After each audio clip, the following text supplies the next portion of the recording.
거룩한 무리죠. 교회를 말하는 거지. 성도 안에서 그 기업의 영광이 풍성함이 무엇인가를 봐야 된다. 왜? 에베소서는 그리스도와 교회, 특별히 교회의 부분을 여러 방면으로 조명하고 비춰주는 말씀이기 때문에 교회는 한 가지로만 말하는 것이 아니라 각 방면을 다 교회는 너무 풍성하고, 그래서 오늘 1장 끝에는 그리스도의 충만이에요. 충만. 네, 충만이라는 말이 굉장히 중요합니다. 완전히 차고 넘친다 그런 뜻입니다.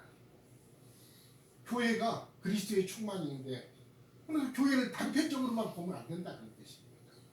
그냥 형제 자매로만 볼 것도 아니고 내 권속이고 한 세 사람이고 하나님이 두 번째 장애가 가면 하나님의 걸작품이라는 거예요. 우리는 그의 만드신 바라. 이렇게 우리는 10절에 그렇게 되어 있지만 2장 10절에 거기는 이 표현은 너무 부족한 것입니다. 하나님이 만드신 것 중에서 우주 만물보다 더 아끼고 중요시 여기는 것이 뭐예요? 교회. 성도의 통해서 나타나는 그 기업의 풍성의 영광. 교회를 이렇게 볼 수 있어야 된다. 그래야 교회 생활 안에서 떨어지지 아니하고 교회 안에서 함께 그 기업 안에서 하나님의 상속을 받기 위해서 형제 자매들과 함께 하는 거죠. 그래서 바울 형제님은 그 빌립보서 쓸 때 예간장이 다 녹아가면서 그리스도의 심장으로 너희를 내가 어떻게 사랑하고 사랑하는지 너희가 알기를 원한다. 이런 말씀을 하는 걸 볼 수가 있다.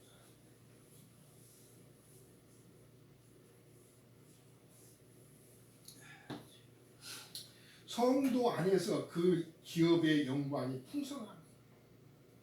우리가 지금 소수의 형제 자매님들이 모였습니다. 사실 이것이 다가 아닐 것입니다. 제가 그런 말씀을 드렸듯이 구약에는 땅을 기업으로 주는 것, 가나안 땅을 기업으로 주는 것을 모형으로 제시를 했는데 그 땅을 얻을 때 지파 안에서 그 가족을 따라서 얻게 돼 있어요. 마찬가지입니다. 구약의 모형이란 말이에요. 우리가 이 기업 성도 안에 있는 기업을 얻을 때 머리 어떤 사람들하고 같이 연결되고 같이 그 기업을 얻는 게 아니라 내게 붙여주고 아이게 주셨던 그 형제 자매님 안에서 기업을 얻는 것이라 그런 뜻입니다. 그렇잖아요, 사실. 그런데 계시록에 가서 끝에 가가지고 보면은 거룩한 성 세루살렘에 나타난 그 영광의 어떠함을 교회 안에서 보기를 원하는 겁니다. 죽어서 그 세루살렘 안에 들어가는 것을 말하는 것이 아니라 이 땅 안에서 그 기업의 영광의 풍성이 무엇인가를 이 땅에서 봐야만이 내 기업을 소중히 여길 거 아닙니까? 내가 상속받아야 되고 내가 누려야 되고 이것을 하는 것인데 교회 그런 부분을 모르는데 교회 생활을 소홀하게 할 수밖에 없고 형제 자매님들을 대할 때 소홀하게 한다. 내 기업이에요. 그러니까 바울 형제님은 빌립보에서 너희가 우리의 자랑이 되고 내가 너희의 자랑이 되고 멸류관이 되기를 원한다. 이런 기업 성도 안에서 기업의 영광이 어떤 것을 알았기 때문에 그런 표현을 하는 겁니다. 얼마나 그 영혼들을 아끼고 사랑하나요. 그런 데서 이런 말씀들이 나오는 겁니다. 우리도 형제 자매님들 같이 만났는데 내가 계획하고 생각해서 만났습니까? 아니죠. 형제 자매님들을 누가 주님께서 붙여주신 거예요. 같이. 내가 언제 누구를 만나서 교회 생활을 같이 해야겠다 그런 생각을 갖고 있으니까 그렇게 해주신 겁니까? 아니잖아요. 주님이 그 영혼들을 붙여주셔서 함께 기업에 동참되고 이 함께 기업의 영광을 누리게 하시려고 그 영혼들을 붙여주신 겁니다. 이런 것들을 보시면서 성도 안에서 그 기업의 영광의 풍성이 무엇인가? 계시록에서는 12보석으로 지어져 가지고 그 12보석이 그 영광으로 비춰지는 거예요. 그 12보석이 뭐예요? 물질적인 것이 아니잖아요. 형제 자매님들이 어떻게 하나님의 손에서 갈아지고 다듬어지고 그렇게 해가지고 그날에 가가지고 정금성이 됐을 뿐만 아니라 보석들로 빛난다고요. 네. 형제 자매님들이 그 보석이 12보석인데 그냥 늘 그랬듯이 아무리 홍보석이 아름답다 할지라도 홍보석으로만 다 지으면 영광스럽지 않아. 이영호 형제 그 색깔로만 교회를 다 해. 혼자 그 영광을 나타내려고 하는데 돼. 그게 하나님이 원하신 거 아니에요. 그 12이란 충만수 안에 형제자매님이 다 들어가는 거야. 그래서 우리 형제자매님, 우리 목조자매님도 그래서 이거 교회 안으로 붙여주신 거야. 경호 형제. 네. 그래서 하나님께서 주셨던 사람마다의 어떠함이 다 있어가지고 그리스도와 연합되어서 교회 생활 안에서 나타나는 그런 것들로 얼마나 아름답게 그런 거 하나님이 보셨길래 영광으로 표현된다는 거예요. 기업의 영광. 그래서 귀하게 보셔야 돼요. 저는 이걸 표현하려면 나중에 이제 3장 넘어서 4장으로 갈 때 건축의 방면을 같이 할 때 더 소상하게 같이 교통하기로 하고 오늘은 어쨌든 서론적인 말씀만을 그래서 성도 안에서 기업의 영광의 풍성이 무엇인가를 봐야 된다는 것을 잠깐 말씀드리고 그리고 19절에 넘어가 가지고 세 번째는 그의 힘의 이력으로 역사하심을 따라 믿는 우리에게 베푸신 능력의 지극히 크심이 어떤 것으로 너희가 알게 하시기를 원하노라 이 말씀했습니다. 세 번째는 제가 중점을 두고 좀 교통을 드리고 싶습니다. 그 힘의 이력으로 그분의 힘의 이력이 역사하셔서 믿는 우리에게 베푸신 능력이 지극히 크심이 어떤 것을 알기를 원하노라.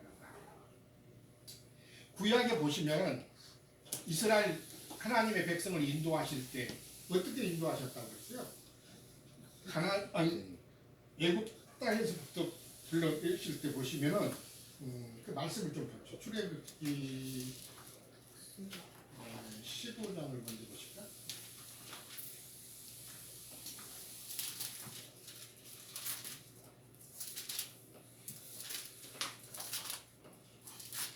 음.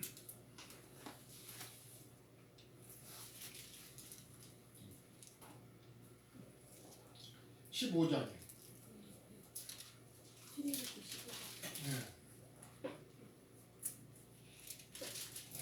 자, 시간이 많이 걸리니까 어떻게 좀 줄여가지고 13절부터 이제 출애굽을 하고 나서 모세가 하나님을 향해서 찬양하는 내용입니다.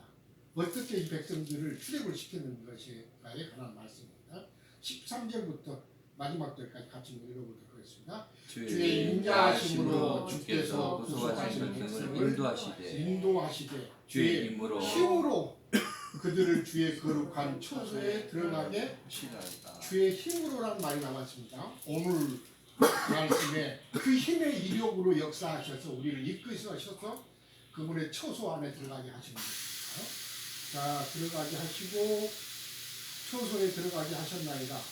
여러 나라가 듣고 떨며 블레셋 주민이 두려움에 잡히며 에돔 두령들이 올라고 모압 영웅이 떨림에 잡히며 가나안 주민이 다 낙담하나이다. 놀람과 두려움이 그들에게 임하매 주의 발이 크므로 그들이 돌같이 침묵하여 싸우니 여호와여 주의 백성이 통과하기까지 곧 주께서 사신 백성이 통과하기까지 하리이다. 주께서 백성을 인도하사 그들을 주의 기업의 산에 심으심이다. 결국은 인도하셔서 그 힘으로 빼내셔가지고 기업의 산에 심으셨다고 빼내신 것입니다. 자, 여호와여 이는 주의 처소를 삼으시려고 예비하신 것이라. 주여 이것이 주의 손으로 세우신 성소로소이다. 여호와께서 영원토록 다스리시도다 하였더라. 그 힘으로 앞에 이제 그 보시면은 주의 오른손으로 그 힘의 능력으로 인도하시고 주의 콧김과 이런 것으로 역사하게 하셨다 그런데 우리가 콧김 주님의 콧김을 맛보셨습니까? 주의 오른손의 힘으로 우리를 이끄셨다 이렇게 말씀하셨는데 더 보겠습니다. 출애굽기 19장을 또 뒤에 몇 장, 4장만 보는 여기는 이제 시내산에 이르고 나서 분부하신 말씀입니다. 19장 4절로 6절까지 같이 읽었습니다. 내가 애굽 사람에게 어떻게 행하였음과 내가 어떻게 독수리 날개로 너희를 업어 내게로 인도하였음을 너희가 보았느니라. 여기 독수리 날개로 너희를 업어서 내게로 인도하였다 이렇게 그러면서 그걸 보았다고 그랬는데 출애굽기 13장에서는 실제로 인도할 때 독수리 날개로 업어서 날렸습니까? 불기둥과 구름기둥으로 인도를 받았습니까? 불기둥과 구름기둥의 인도를 받았다고 13장에서는 그렇게 이야기합니다. 안 읽었는데 그런데 여기서는 독수리 날개로 업어가지고 너희를 내게로 인도하였음을 너희가 보았다 했습니다. 더 읽어보겠습니다. 세계가 다 내게 속하였나니 너희가 내 말을 잘 듣고 내 언약을 지키면 너희는 모든 민족 중에서 내 소유가 되겠고 너희가 내게 대하여 제사장 나라가 되며 거룩한 백성이 되리라. 너는 내 말을 이스라엘 자손에게 전할지니라. 이렇게 하면서 독수리 날개로 너희를 업어서 인도했다 이렇게 했지만 실제는 13장에 가서 보시면 출애굽기 13장 안 읽었습니다만은 인도하실 때 불기둥과 구름기둥으로 그 백성을 인도한 것입니다. 어둠이 있을 때에는 불기둥이 되셔가지고 인도하시고 너무 뜨겁고 그 세상적인 것이 너무 강하고 했을 때에는 하나님의 그 시험이 강했을 때는 구름이 되어 주셔갖고 편안하고 안식하게 할 수 있도록 하셔갖고 구름 기둥으로 인도를 하게 하셔가지고 결국은 광야길을 40정거장을 지나가게 되는데 나중에 민수기 보고 신명기에 보시면은 그 끝에 갈 때까지 그들을 독수리 날개로 업어서 인도했다고 그러는데 이것은 영적인 표현이고 또 불기둥과 구름기둥으로 실제로 인도하셨던 것인데 왜 이렇게 그 힘의 이력으로 그들을 빼내시고 인도를 하신 것입니다. 그래서 우리가 다 하나님의 부르심을 받아서 세상에서 나왔지만 이런 것을 쉽게 못 깨달았을 거예요. 처음에는. 그러나 나중에 우리가 분명히 하나님을 알게 됐을 때는 이 지금 에베소서 와서 말씀을 들을 때는 내가 내 믿음으로 지금까지 여기까지 온 게 아니고 그 힘의 이력으로 역사하시고 그 능력의 손으로 나를 이끄셨기에 여기까지 온 거다 이런 뜻입니다. 그것을 깨달아야 됩니다. 실제로. 자 그러면 그 힘의 이력 이렇게 말했는데 능력은 성경은 항상 부부 사이로 많이 표현하시고 증거를 하시는데 남자와 여자로 이렇게 비유를 했습니다. 그래서 그리스도는 남편이시고 교회는 그 배필이 되는 아내의 이치, 처녀의 이치, 그다음에 세대의 이치로를 표현하셨기 때문에 자 생각해 보시면은 부부 사이에 가장 중요한 건 뭘까요? 남자와 여자 사이, 뭐 부부도 좋고 연인도 좋지만 뭐 음식 잘하는 것 때문에 부부적인 남자와 여자가 끌립니까? 그렇지 않으면 뭐 지식이 출중한 어떤 남편 때문에 끌립니까? 뭐 때문에 서로 끌립니까? 그렇죠. 사랑의 힘이죠. 결혼하게 된 것도 사랑의 힘으로 결혼하게 되는 것입니다. 가장 큰 힘은 하나님께서 나를 찾아와서 부르주시고 이끄신 것은 사랑의 힘입니다. 내가 어떤 자였습니까? 강도 같은 자들이고 바울 사도 같으면 강도 중에 흉악한 강도였어요. 그런 자들인데 죄인 중에 죄주고 죄소였는데 그런 자를 찾아오셔서 주님께서 나를 사랑하신다고 부르셨기 때문에 내가 매력이 됩니다. 그분한테. 그분이 지식이 출중해서 의롭고 거룩해서 내가 그분께 끌리는 게 아닙니다. 사랑이 힘이 되는 것이고 가장 큰 힘은 부부 사이에도 남자와 여자 사이에도 큰 것은 가장 큰 것은 사랑의 힘입니다. 그것으로 이끄셨기 때문에 그것이 있었기 때문에 부부가 혼인할 수가 있는 거죠. 남자와 여자 우리 욕조자매하고 경호 형제는 뭐 때문에 결혼했다고? 우리 경호 형제가 아주 은사가 많고 그냥 뭐 재주가 좋아서 그랬을까? 녹조자매가 예뻐서 그랬을까? 두 사람이 사랑의 끈이 내준 거 매체는 사랑의 힘이 매체가 되는 거다. 그것이 표상인 것처럼 주 안에서도 주님의 사랑에 이끌린 것입니다. 우리 삶. 만약에 그분이 의의 하나님과 거룩함의 하나님으로 나한테 오셨다. 처음에 나를 부르셨다. 우리가 갈 수 있어요? 그 의롭고 거룩한 하나님 앞에 갈 수가 있냐고요. 죄인이었던 데가. 아닙니다. 하나님의 사랑에 우리가 매료됐고 그 안에 그렇기 때문에 그 무릎을 꿇고 나의 주시라. 나의 하나님이시라. 고백하고 그분을 따르게 되고 결국은 그분이 부르신 대로는 우리를 가는 것입니다. 말씀을 한번 보겠습니다. 로마서 신학 말씀은 8장을 보십시오.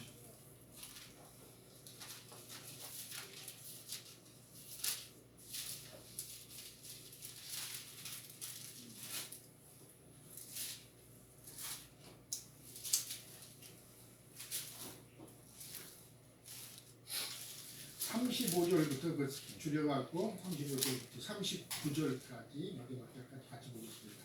누가 우리를 그리스도의 사랑에서 끊으리요?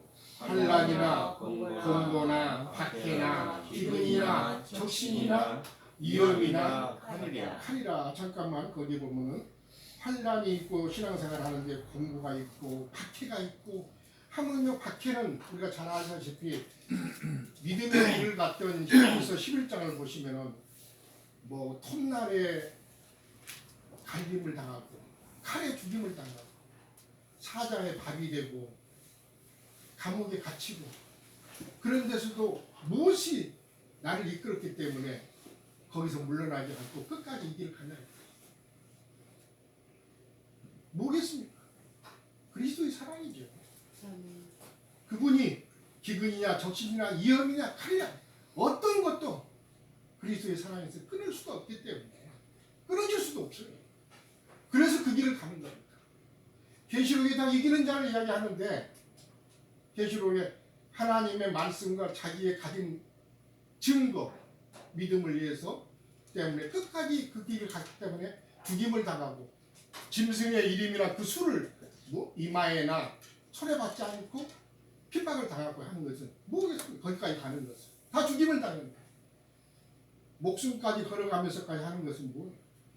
그분의 사랑이 내 속에서 역사하기 때문에 그렇게 끌기로 가는 거예요. 네. 아무것도 대체할 수가 없어요. 기록된 바 우리가 종일 주를 위하여 죽임을 당하게 되며 도살할 양같이 여김을 받았나이다. 거기까지 가는데도 그리스도께서 나를 어떻게 사랑하시고 나를 이끌어 가셨는가. 그것이 힘이 되어서 그 자리까지 가게 되는 거죠. 그러나 이 모든 일에 우리를 사랑하신 이로 말미암아 우리가 넉넉히 이긴다. 이런 것들도 능히 여기고 결국은 그 영광 앞에 설 것이고 죽임도 목숨을 버리는 것도 다 그분의 사랑 때문에 그 길을 가는 것이다. 내가 확신하노니 사망이나 생명이나 천사들이나 권세자들이나 현재 일이나 장래 일이나 능력이나 높음이나 깊음이나 다른 어떤 피조물이라도 우리를 우리 주 그리스도 예수 안에 있는 하나님의 사랑에서 끊을 수 없으리라.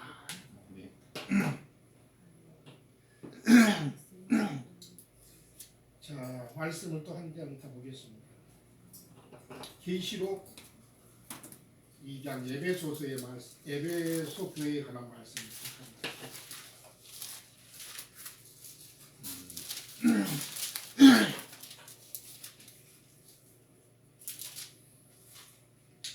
에베소 교회에 관한 말씀 2장 4절 5절 두 절만 보겠습니다. 그러나 너를 책망할 것이 있나니 너의 처음 사랑을 버렸느니라. 그 처음으로 기록된 우리 한글 말씀이 좀 번역이 미비하죠. 이 말씀은 누가복음 15장 22절에서는 돌아온 둘째 아들이 탕자처럼 지내다가 돌아왔는데 아버지 집에 돌아와가지고 제일 좋은 옷을 그때 입히라고 할 때 그 제일 좋은 나하고 똑같은 사랑입니다. 그래서 제일 좋은 사랑을 버렸느니라. 자, 그렇기 때문에 그러므로 어디서 떨어졌는지를 생각하고 회개하여 처음 행위를 가지라. 만일 그리하지 아니하고 회개하지 아니하면 내가 가서 내 촛대를 그 자리에서 옮길 것이다. 그랬습니다. 아까 제가 남녀간의 비유, 부부간의 비유로 세상 쪽에서도 가장 중요한 것이 그 사람의 능력이나 어떤 것보다도 사랑이 있으면 끝까지 가는 거죠. 그렇죠? 근데 사랑에 금이 가면은 어때요? 멀어지고 나중에는 별거하고 그러다가 이제는 갈라서 이것도 세상적인 것이 표상인 것처럼 주 안에 있는 것도 똑같습니다. 교회 생활 사랑에서 멀어지면은 다 멀어집니다. 멀어져요. 근데 많은 어떤 분들은 이 사랑을 진리를 가르쳐서 깨닫게 해주는 것만이 사랑인 것을 이야기하는데 한 부분이죠. 일부분이 넓게 보셔야 돼요. 그것이 없다는 걸 말하는 것이 아니라 그것이 일부분이라고. 성경은 그렇게 말씀하지 않았기 때문에 제가 모든 것을 다 치야 됩니다. 요한일서에서는 그래서 사랑하는 수 온전히 되어져라 이렇게 말씀하셨어요. 요한일서를 잠깐 가서 보고 마치고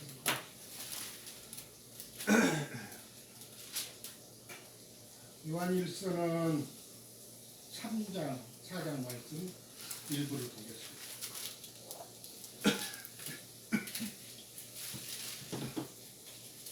3장은 14절부터 보겠습니다. 몇 절이냐면 20절까지. 우리는 형제를 사랑함으로 사망에서 옮겨 생명으로 들어간 줄을 알거니와 사랑하지 아니하는 자는 사망에 머물러있느니라. 그 사랑한다는 것이 진리만을 깨닫게 해주는 것이 말을 말하는 것이 아니고 포괄적이다 그런 뜻입니다. 제가 하는 말은. 그래서 뭐 형제를 사랑하고 그 다음에 미워하는 문제가 나옵니다. 그 형제를 미워하는 자마다 살인하는 자니 살인하는 자마다 영생이 그 속에 거하지 아니하는 것을 너희 알아. 사랑하고 미워하는 것은 그가 분명히 그리스도의 사랑을 믿는 자녀인데도 교회 생활하다 보면 미워할 수가 있고 완전히 육신을 못 벗어났기 때문에 미워하는 것이 마음이 생기는데 어떡할 겁니까? 그래. 그러는데도 그 형제를 미워하는 것은 살인하는 거라 이렇게 말합니다. 영적인 살인이라는 것이. 그러면서 이렇게 살인할 때는 영생이 그 속에 거하지 않는 것을 본다. 자, 그가 우리를 위하여 목숨을 버리셨으니 그렇죠? 예수님께서 우리를 목숨을 버려가면서 사랑하신 겁니다. 버리셨으니 우리가 이로써 사랑을 알고 그걸 보면서 우리가 사랑을 안다. 진리를 깨닫게 해준 것만을 보고 사랑하는 것이 아니고 그분이 친히 우리를 위해서 피 흘리고 죽임당한 것을 보면서 사랑을 안다 이렇게 말씀하셨죠. 우리도 형제들을 위하여 목숨을 버리는 것이 그 지경까지 가야 된다. 목숨을 버리는 데까지. 누가 이 세상의 재물을 가지고 형제의 궁핍함을 보고도 도와줄 마음을 닫으면 하나님의 사랑이 어찌 그 속에 거하겠느냐. 이것으로 또 연결됐습니다. 미워한다 그랬는데 재물을 가지고 있으면서도 형제의 궁핍함을 보고도 도와줄 마음을 막은 것 연결시켰습니다. 말씀이. 그러면서 하나님의 사랑이 어찌 그 속에 거하겠느냐. 자녀들아 우리가 말과 혀로만 사랑하죠. 이 말씀을 저는 드리고 싶습니다. 말과 혀로만 갖고 하지 말자 이 뜻입니다.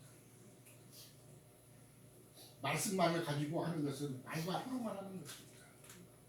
참으로 하는 것이 필요하다 그런 뜻입니다. 참으로. 행함과 진실함으로. 행함으로 나타나야 되고 그 행함이 진실함에서 나와야 된다. 그 형제를 진리 안에서 사랑하는 모습으로 나와야 된다 그런 뜻입니다. 이로써 이렇게 함으로써 우리가 진리에 속한 줄을 알고 또 우리 마음을 주 앞에서 굳세게 하리니 이유는 우리 마음이 혹 우리를 책망하는 일이 있어도 하나님은 우리 마음보다 크시고 모든 것을 아시기 때문이라. 이렇게 보시고 요한 1서 4장으로 넘어갔어요. 시간이 많이 걸렸기 때문에 넘어가겠습니다. 4장 넘어가서 7절부터 몇 절을 보겠습니다. 사랑하는 자들아 우리와 서로 사랑하자. 사랑은 우리 하나님께 속한 것이니 사랑하는 자마다 하나님으로부터 나서 하나님을 알고 사랑하지 아니하는 자는 하나님을 알지 못하나니 이는 하나님은 사랑이시니라. 하나님은 사랑이시란 말이 요한일서의 4장에 2번이나 나옵니다. 하나님은 사랑이시라. 그 사랑이 참으로 포괄적이라는 뜻입니다. 자, 9절부터 보겠습니다. 하나님의 사랑이 우리에게 이렇게 나타난 바 되었으니 하나님이 자기의 독생자를 세상에 보내심은 그로 말미암아 우리를 살리게 하십니다. 그분이 죽임 당하셨기 때문에 우리가 살아난 거죠. 살아날 수 있었던 거죠. 그 사랑을 우리가 알고 믿는 겁니다. 사실. 그렇기 때문에 사랑으로 내게 오셨기 때문에 내가 그분께 이끌리는 것이지 의의 하나님, 거룩함의 하나님으로 내게 오셨으면 우리는 다 두려움에 그 거룩한 하나님과 그 죄 없으신 의로운 그분 앞에 누가 가겠습니까? 멀어질 수밖에 없어요. 자, 10절 사랑은 여기 있으니 우리가 하나님을 사랑한 것이 아니요 하나님이 우리를 사랑하사 우리 죄를 속하기 위하여 화목제물로 그 아들을 보내셨습니다. 사랑하는 자들아 하나님이 이같이 우리를 사랑하셨으니 이같이 사랑하셨다 말씀을 꼭 기억하십시오. 하나님이 어떻게 우리를 사랑하셨냐? 이같이 사랑하셨다. 우리를 사랑하셨으니 이렇게 사랑하셨기 때문에 우리도 서로 사랑하는 것이 마땅하다. 서로 사랑하는 것이 서로 우리도 서로 사랑하는 것이 마땅하도다. 어느 때나 하나님을 본 사람이 없으되 만일 우리가 서로 사랑하면 하나님이 우리 안에 거하시고 그의 사랑이 우리 안에 온전히 이루어지느니라. 그렇습니다. 온전히 이루어져야 된다. 이렇게 말씀을 하시면서 진리의 말씀 안에서도 온전해져야 할 뿐만 아니라 사랑 안에서도 온전해져야 된다. 그래야만이 나중에 보면은 담대함을 얻어서 주님 앞에 그 심판대 앞에 설 수가 있다. 이 말이에요. 담대함을 가지고. 그런데 꺼리낌인 마음이 있으면은 주님 앞에서 뭔가 부족하고 사랑 안에서 뭔가 자기가 책망할 자기 마음을 책망할 것이 있으면 주 앞에는 온전하게 설 수 없겠죠. 자, 오늘 에베소서 1장 지혜와 계시의 영을 주사 하나님을 알게 하시고 이렇게 말씀하시면서 세 가지 마음을 밝히사 그의 부르심의 소망이 무엇이며 성도 안에서 기업의 영광이 풍성하게 무엇이며 그의 힘의 이력으로 역사하심을 따라 믿는 우리에게 베푸신 능력이 지극히 크심이 어떠한 것을 너희로 알게 하시기를 구하노라. 이 말씀 가운데서 그 힘의 이력으로 역사하셨다고 그러는데 어떤 그분이 오른팔에 쉬어가지고 우리를 다 안 가려고 하는데 끌어가려고 강제로 끌어가신 게 아니라 그 사랑에 매료되어져서 간다 그런 뜻입니다. 예, 결국은 오늘 여기까지 가고 우리가 최종적으로 목숨을 버려서까지도 주님 앞에 그 신앙을 저버리지 아니하고 마지막까지 갈 수 있는 것은 그 힘의 역사심에 이끌려서 가는 것이라는 것을 꼭 같이 기억을 하시고 주님께서 오늘까지 우리를 이끌어 주셨던 것은 전적으로 주님의 그 사랑이 내게 역사되었기 때문에 그런 거죠. 네, 마치겠습니다. 목이 자꾸 쉬어서.